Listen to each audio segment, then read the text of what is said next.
Thank you, Jonathan. It's great to be on with you today. So, Senator, $54 million for humanitarian relief, as announced by Secretary Blinken. I mean, great that there's money there, but is that enough to do what needs to be done? No, and we all know that it's not. Samantha Power, the very talented head of USAID, which is our humanitarian relief agency, is in Poland right now. And I'm actively discussing with the White House senior administration leaders what we expect to be an urgent supplemental appropriation of about $6 billion, roughly evenly divided between humanitarian support for refugees and resources to target the oligarchs who are critical to Putin's support in Russia, and significant additional military support. President Biden just released another $350 million weapons and ammunition support for the Ukrainian resistance. That brings the total of U.S. support for Ukraine, military support, to $1 billion over this last year. Jonathan, this is vital to the stability, the peace, the security of Western Europe and the United States. This is the greatest test the West has seen since the Second World War. And I look forward to working in a bipartisan way to provide the kind of support the administration needs to deliver both humanitarian and military assistance to the Ukrainian people. Well, let's talk more about that, because you have blamed the current Ukraine crisis on the West's lack of forceful response to Russian President Vladimir Putin, even after he interfered in the 2016 election. Now that Russia has invaded Ukraine, are you satisfied with the West's reaction so far? Jonathan, I just spent a week in Germany, in Poland, in Lithuania, and I've been strongly encouraged by the decisive steps taken by our British, French, European, NATO, and in particular German partners.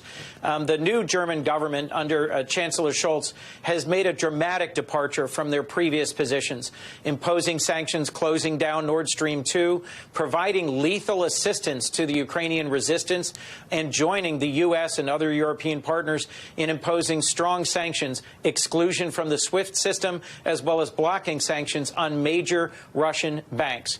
Our inability to come together in the 2014 to 2018 period and impose real sanctions in response to Putin's interference, both in Crimea and in our election, were a significant part of why we didn't stop his aggression earlier. And what we're seeing today, as a result of President Biden's year of investment in diplomacy, strengthening our alliance, is a swift, united response to Putin's aggression. You know, Senator, my Washington Post columnist colleague Ann Applebaum tweeted that Belarusian banks should be added to the West's sanctions package. Do you know if that's being considered? It is being discussed. Frankly, that's one of the other big stories that I think isn't getting the coverage it deserves, is that by sending 30,000 Russian troops into Belarus, President Lukashenko of Belarus, who lost the election and faced tens of thousands of protesters and ultimately had to call on Russian help to secure his control over Belarus, his ability to be an independent leader of Belarus has now been completely undermined. He's simply a puppet of the Kremlin. That's the future that Putin wants to impose on Ukraine.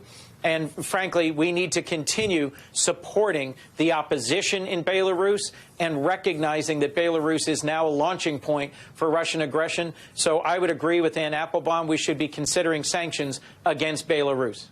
So then, Senator, given what you just said, how much credence or how much trust do you put in the news that's out of Ukraine today, out of Belarus today, that there's going to be a meeting between the Ukrainian delegation and Russian delegation on the border between Belarus and Ukraine?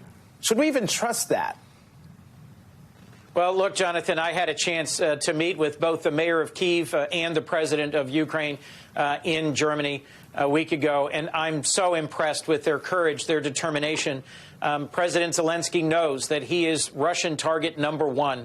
I would urge him not to go to the border with Belarus. I suspect he's sending a delegation. But he, like all the Ukrainian people, are showing real determination, real courage in the face of Russian aggression. I don't know whether this latest effort at some negotiation will produce anything. But frankly, the ongoing effective resistance of Ukrainians of all kinds, the Ukrainian army and Ukrainian civilians who are being armed to push back against Russia's aggression is inspiring the entire world. If you look on social media under the hashtag #StandWithUkraine, it's remarkable how broadly around the world humans are standing up against this brutal, barbaric aggression, and their governments are starting to listen to their constituents and their citizens. So I'm hopeful that there is yet a chance to turn back this aggression against Ukraine.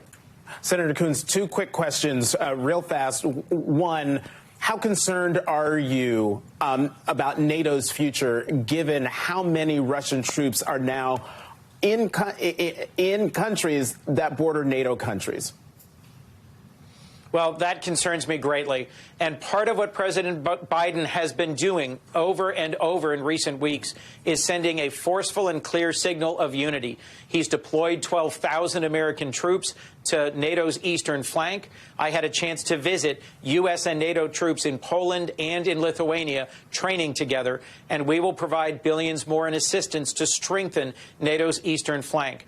The country of Lithuania, the country of Poland, are at the very forefront of being exposed and being potentially at risk without the United States and the rest of our NATO allies standing firmly alongside them because of the number of Russian troops that have now been moved to the very forefront of Belarus and that have invaded Ukraine. So we need to be concerned about NATO security. We need to stand firm with NATO, and President Biden has been clear-eyed and forceful in saying we will defend every inch of NATO territory. And real fast, stateside, the president made his selection of a new Supreme Court nominee. As a member of the Judiciary Committee, how concerned are you that Republicans might deny the committee a quorum to have Judge Jackson's nomination proceed from the committee to the floor for a full vote? Jonathan, this is an excellent and outstanding choice. President Biden has nominated an incredibly qualified group of nominees for the 41 federal judgeships we've confirmed so far, but this is one of his most outstanding picks. I am not that concerned because Senator Grassley of Iowa, the ranking Republican, has publicly said he will show up. He will not deny a quorum for her hearing.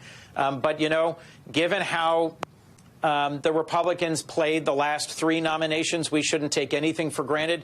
It should be a swift, fair, clear process for her confirmation, and I look forward to participating in that confirmation process and seeing an historic addition to the United States Supreme Court. Senator Chris Coons of Delaware, thank you, as always, for coming to the Sunday Show. Thank you, Jonathan.